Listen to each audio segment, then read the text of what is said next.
Hey guys, it's your boy Two Fish here, and really wanted to thank you guys for tuning in to this, what I consider to be a very special show.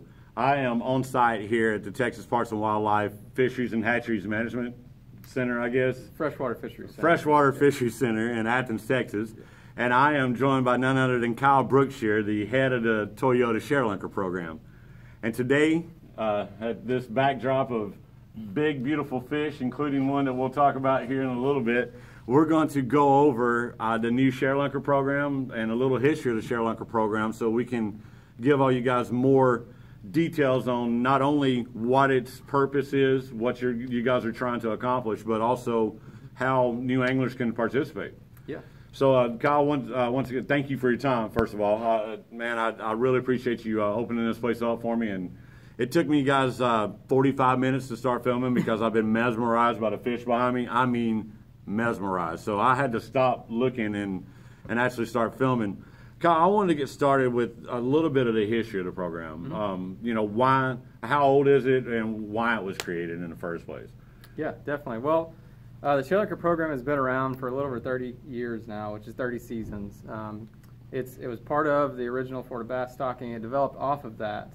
And so basically it was designed to kind of accomplish three sort of major goals. And one of them was to promote catch and release of these lunker bass. Mm-hmm. Another one was to learn and promote proper handling techniques. And then through all of that, it's kind of become this great public relations opportunity for Parks and Wildlife. And so that's kind of was those three needs it had. And really, you know, when they introduced Florida bass, the fish didn't get over 13 pounds. And so when that started happening, they really wanted to focus in on promoting catch and release of those bass to keep those genetics in the lakes, but also so that other anglers can catch them. And that was a huge push. That was one of the main focuses of it when it came about. And then on top of that, you know, we had never really handled fish that big, and so learning not only how to handle them, but also, you know, helping others learn how to handle them. Right, and just how to work with them. Yeah. Yeah.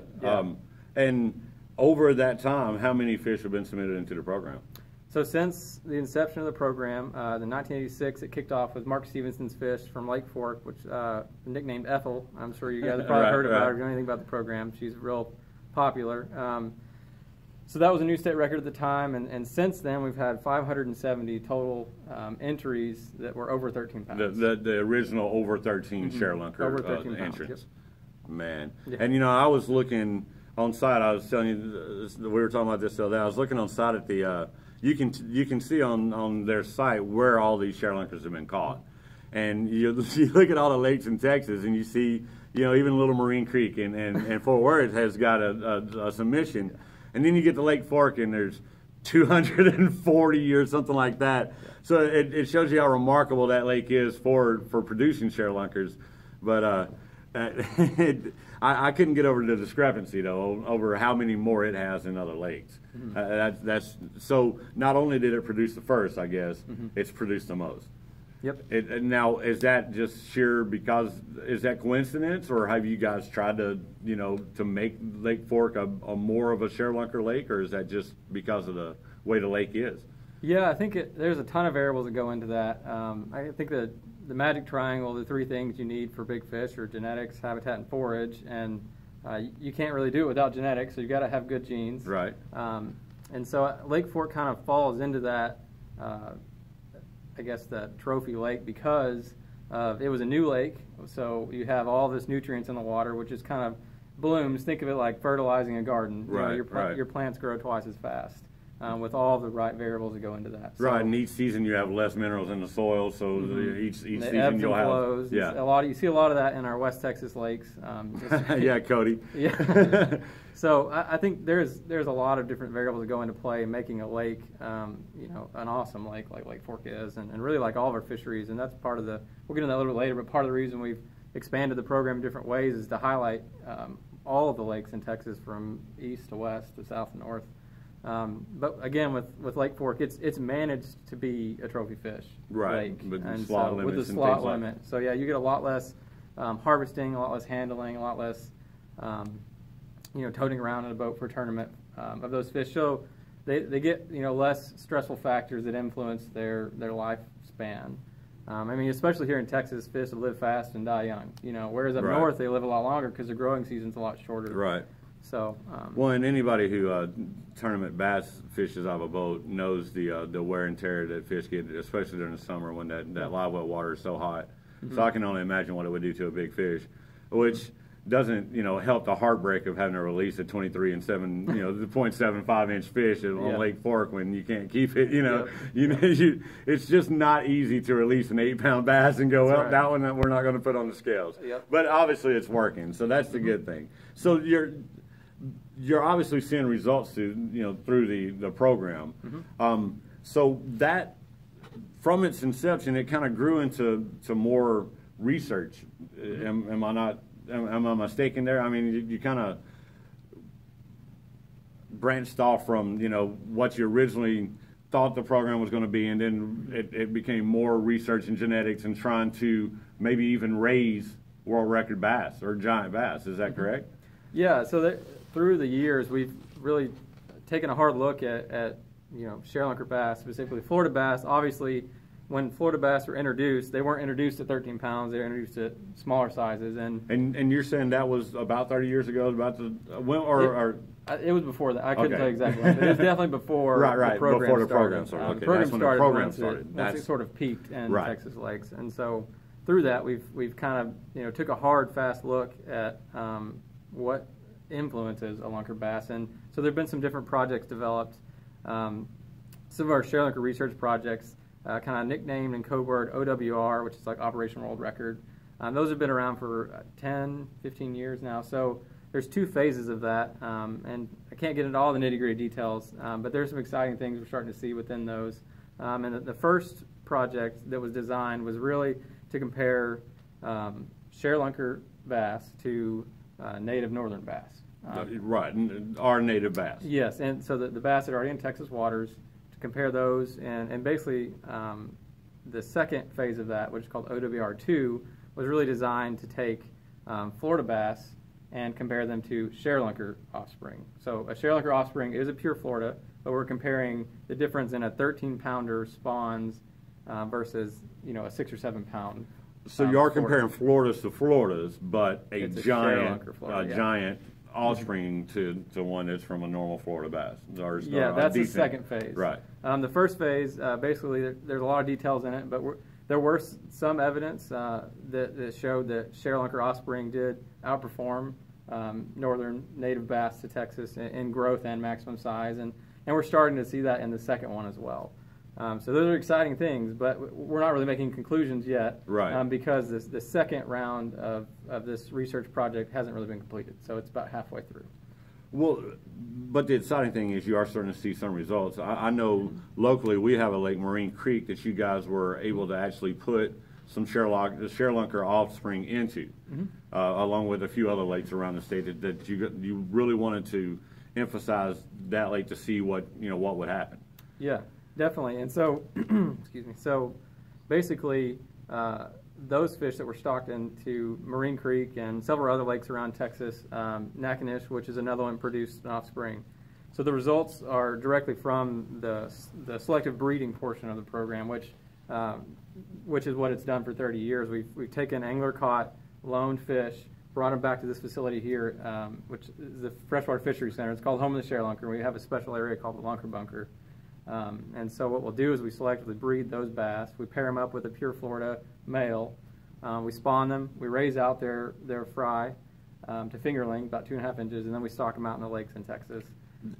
That's the difference between that and a normal stocking. A normal stocking would just maybe be fry, something of that nature, not necessarily fingerlings. No, they're the same size. Are they? So statewide Florida stockings are the same. Oh, okay. It's the same exact process. The difference is the selectively bred 13-pounder. Right. Versus a 6 or 7 pound female. Okay. Which is a normal, what we call brood stock. And I understand that last year specifically, a fish was caught out of Marine Creek.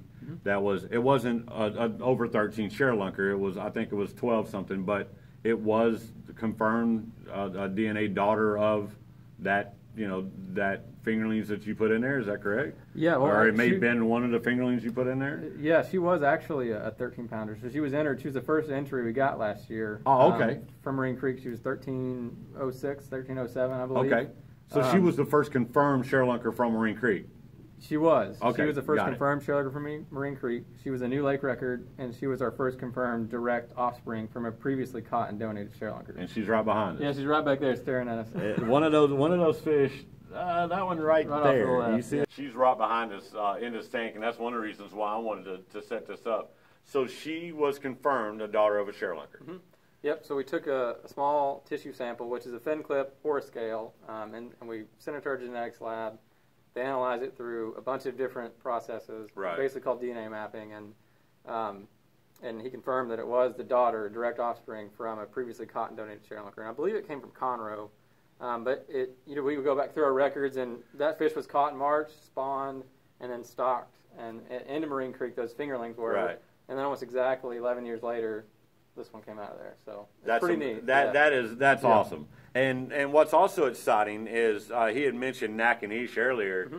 Last year you had a Sharelunker out of Nakanish, correct? Mm-hmm. And DNA test proved that how that fish was? That fish was our second confirmed direct offspring from another previously caught and donated Sharelunker. And that one was, not Marine Creek, but Nakanish is very young. It's only about 8 years old. And so that fish, reached 13 pounds in just about 8 years. And on average, it takes about 10 to 12 years for a fish to reach 13 pounds. But that one, with the right variables that go into that, with the genetics, it reached it, far quicker than any other one. So it's exciting because that could prove, guys, that you are able to raise a larger bass quicker through genetics, through just pure Sharelunker genetics. Maybe that fish can grow to 13 pounds or bigger in less time than the 12 or 13 years, 11, 12 years that it used to take in the past.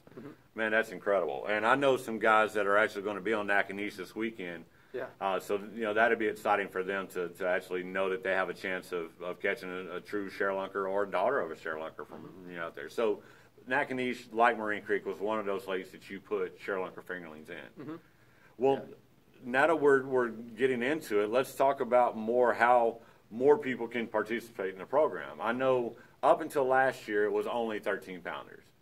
This year you guys opened it up to more categories. Is that correct? We did, yeah. So we've expanded the program, and I call it expansion because that's really what it is. A lot of people think we completely changed it, but we're still doing the selective breeding like we've done for 30 years. We're still maintaining that. We've shortened the window. Instead of being a 7-month window, we've shortened it down to 3 months. And that's basically what we did during our whole review process the past 2 years almost. We've taken a hard look at the program, its successes, the things it struggled with, and how can we make it better. And so part of that was reviewing all of the information and data we had on those fish that have been donated, so that the some odd 600, just about entries, and when they were caught, where they were caught from, when they spawned, did they spawn, did they not spawn, how successful were their spawns, and really we narrowed it down to those three months, January through March, was when we had the most entries and the most successful spawning, basically. Okay. And so we wanted to really hit that, perfect window, and that's why we narrowed the window down on the spawning side. But we've expanded it really to kind of meet these major critical needs that the program seemed to have, and that was one, we needed to increase participation. While 13 pounds is this huge threshold that rarely anyone catches a fish that big, a fish of a lifetime. Really, fish of a lifetime, yeah. It's fish of like 3 lifetimes. No doubt. Yeah, I did some research one time and taking all the tournaments in the nation, it takes the average tournament angler 10 lifetimes to catch a bass 10 pounds or bigger. Really? So you can only imagine. We're spoiled here in Texas. Yeah. We have a ton of them. But, the guys up north, they never see a 10-pound bass. Yeah. So you can imagine how many hours they put in and they'll never even have a chance of seeing one. So, you take all of those stats and put them together, that's how long it takes. So for one to think that they're going to have a chance at a 13-pounder, it truly is a fish of a lifetime. Yeah. I mean, it's a remarkable, remarkable fish. Yeah. So you guys expanded it to where now there's a chance to have more participants. Yeah, so we expanded it to start to include entries at 8 pounds or 24 inches. And so those critical needs, like I said, is increased participation. More anglers want to participate. They want to contribute to the research effort side of that, to be part of the program and really help promote Texas bass fishing and help Parks and Wildlife, make it bigger and better. And so that was part of it. And then we really wanted to increase our Sharelunker offspring stockings.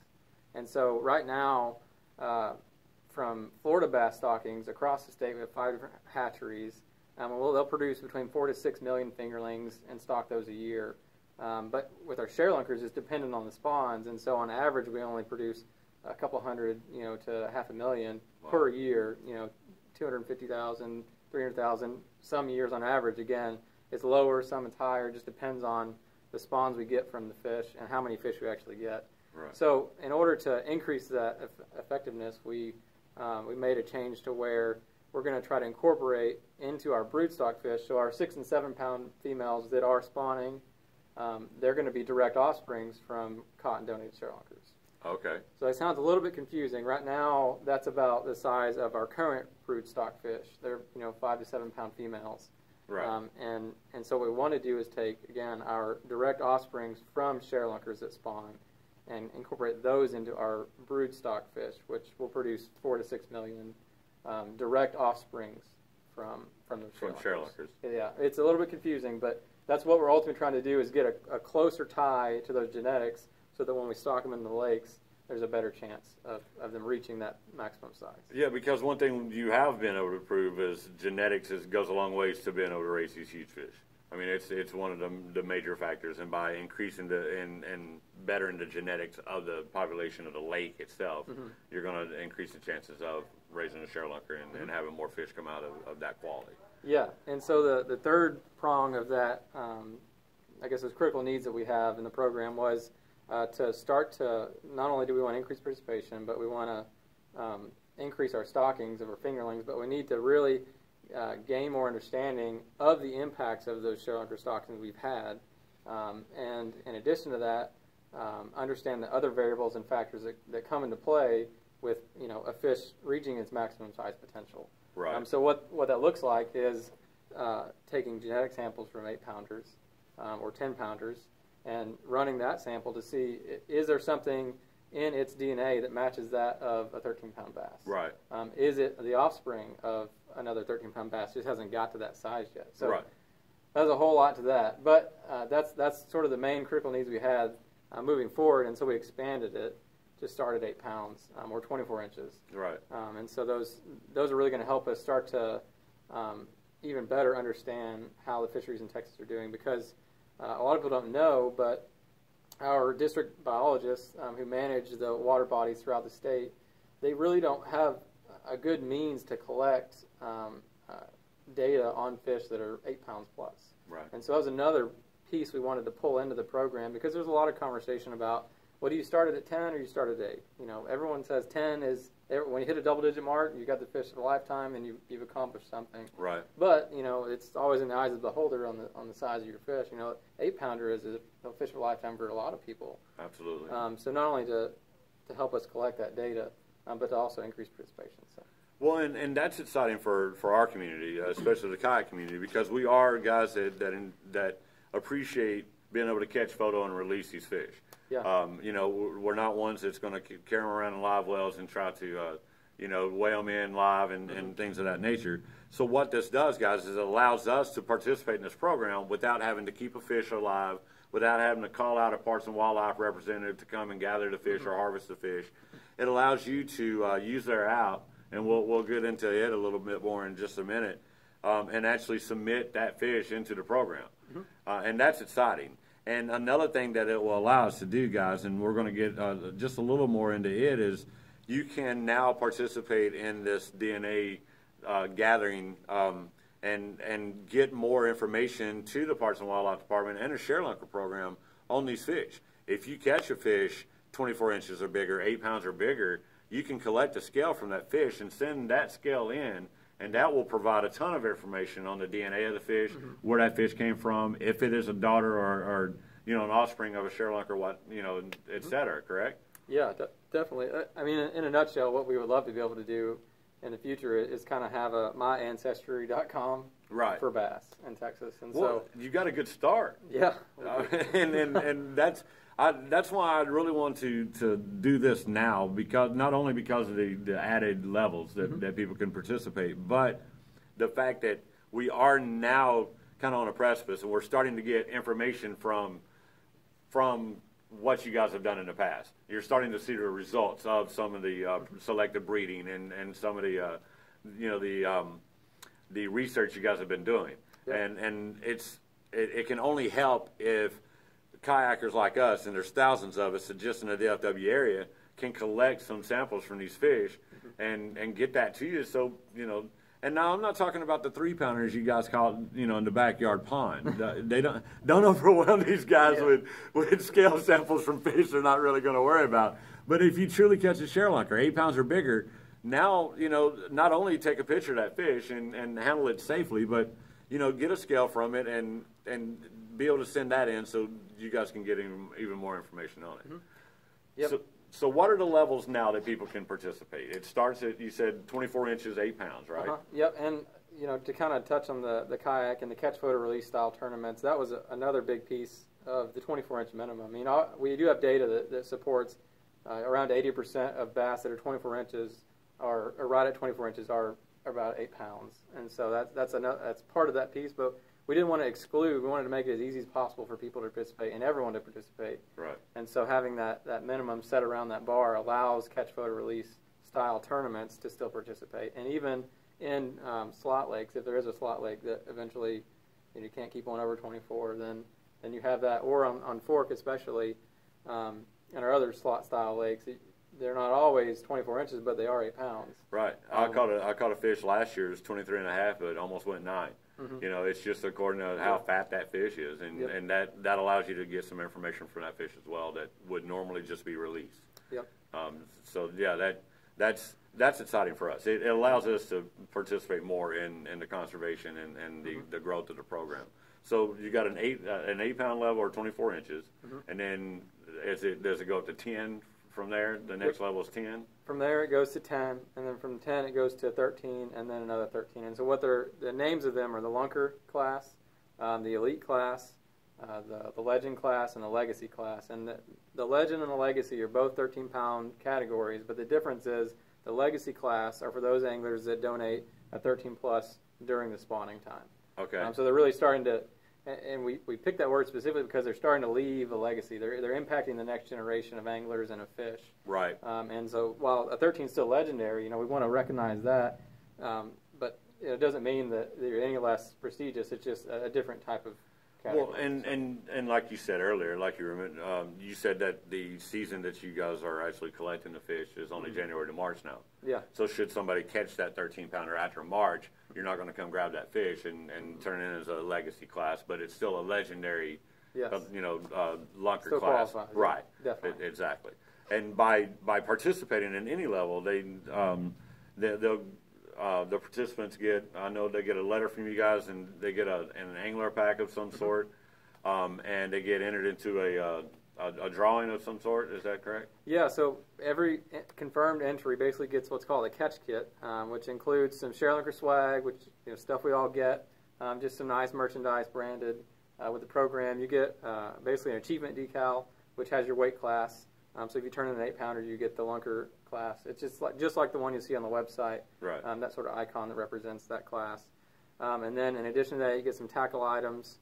And then you also get a chance at a year-end drawing. So a $5,000 shopping spree is what we're giving away for that category. And in addition to that, those anglers that enter the Legacy class that donate them for spawning, they get a second drawing. So they get another chance at a $5,000 shopping spree. Okay, so have you guys had any legacies turned in this year? We have not yet, but I think the weather is playing a big role. It's been a mess, hasn't it? So it has. Just up and down, yeah.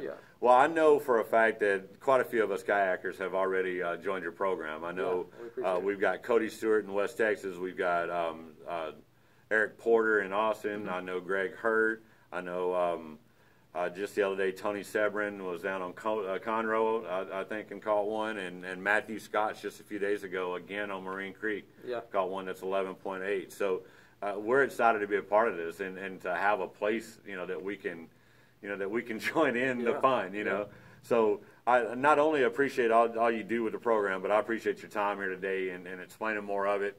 And hopefully we can kind of join forces with you guys and get you the information you're looking for so we can expand it even further. Yeah, we appreciate it. We appreciate all you guys, especially. I mean, I'm an avid bass fisher myself, so it's pretty neat. I have the best job in the world. I get to go out fishing on the weekends, and I get to talk fishing all week. I'm going to see if you guys are hiring. Yeah. Well, Kyle, man, I can't thank you enough. I really appreciate your time, brother. Well, guys, I appreciate you viewing in, and one thing I wanted to remind everybody that ties into this conversation is my monthly contest for big bass. And Tony is actually going to be a winner this month in February because he used my identifier when he took a photograph of that 24-inch bass. And because of that, he's going to win a prize pack of over $200 just from my sponsors, along with what he's going to get from the Sharelunker program, the prize pack and everything there. So, guys, definitely participate in the Sharelunker program and participate in my contest, and you can get even more prizes that way. And I'm looking forward to seeing more and more big bass. You guys have a great day.